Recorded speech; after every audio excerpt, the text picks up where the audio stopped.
The FCPA is a Watergate-era statute enacted in 1977 designed to prevent the bribery of foreign government officials by U.S. companies, their employees, and U.S. citizens. The enforcement of the FCPA by United States prosecutors and law enforcement authorities has dramatically picked up pace since around the mid-2000s. However, the United States is not alone.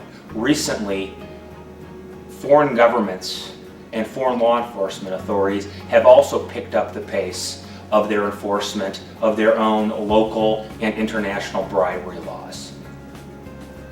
So let's talk a little bit about what exactly the FCPA is.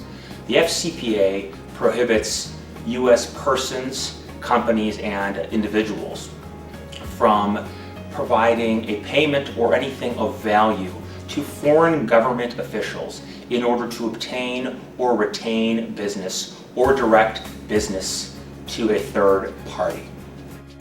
The law does not criminalize all types of bribery. It only criminalizes bribery of foreign government officials. Therefore, if a bribe is paid to a purely commercial enterprise or to an employee of a purely commercial enterprise, that bribe would technically not fall within the scope of the Foreign Corrupt Practices Act. Furthermore, the concept of who and what constitutes a government official and a foreign government instrumentality for purposes of the FCPA is somewhat broader than most persons and companies would tend to view. Another key concept of the Foreign Corrupt Practices Act is who constitutes a foreign official for purposes of the Act. The Act extends beyond employees and ministers of government agencies and ministries, and also law enforcement authorities in the U.S. have taken the position that the definition of a foreign government official extends to employees and representatives of state-owned or controlled enterprises in foreign jurisdictions.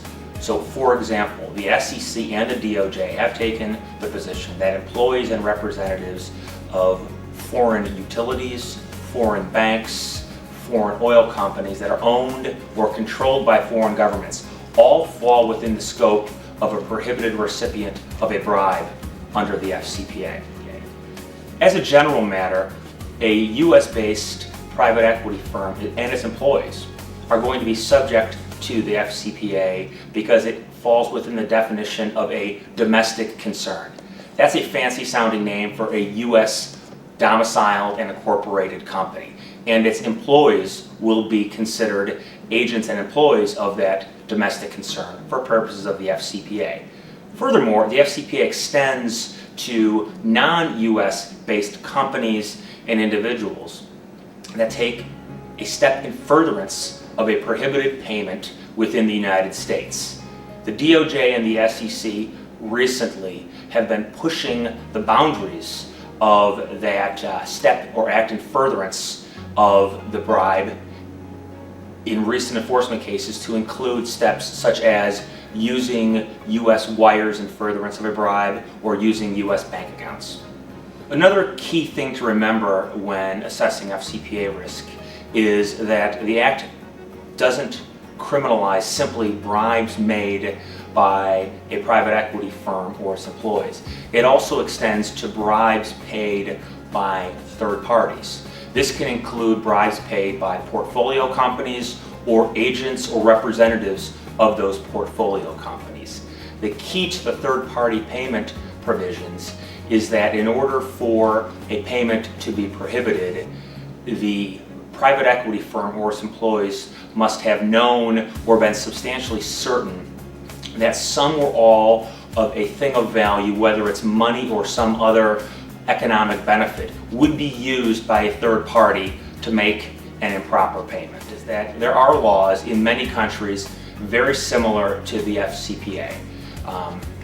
Also, most countries have their own local bribery laws that prohibit bribery of their own domestic government officials.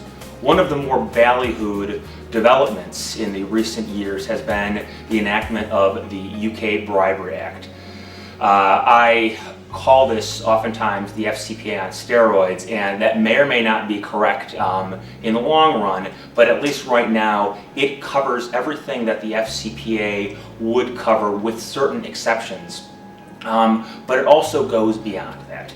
It does not facially provide or allow what under the FCPA are called facilitation payments, or payments to foreign government officials in order to obtain some ministerial act that does not require discretionary authority. Similarly, the UK Bribery Act contains a strict liability provision for companies that fail to prevent the bribery of their affiliated persons, which could include their subsidiaries, employees, and portfolio companies. With respect to the strict liability offense under the UK Bribery Act, the Act does provide a defense for companies that put in place adequate procedures designed to prevent and detect bribery. This comes very close to being consistent with the requirements of the U.S. sentencing guidelines, the U.S. Attorney's manuals on the principles for the prosecution of corporations, and more generally the SEC's principles on awarding cooperation credit to companies and individuals as set forth in the SEC manual.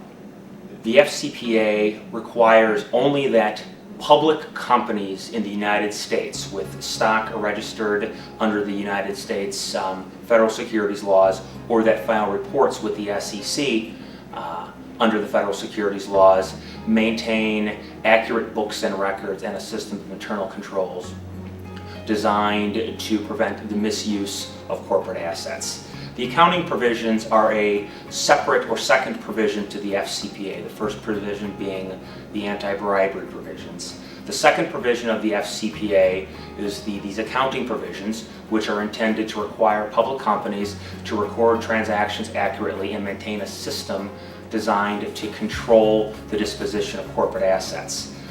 If a private equity firm is not subject to these provisions, in that it is not owned or controlled by a U.S. publicly traded company, or it is not otherwise an issuer under the 1934 Exchange Act, a company, a private equity firm, would likely not be considered an issuer for purposes of the FCPA.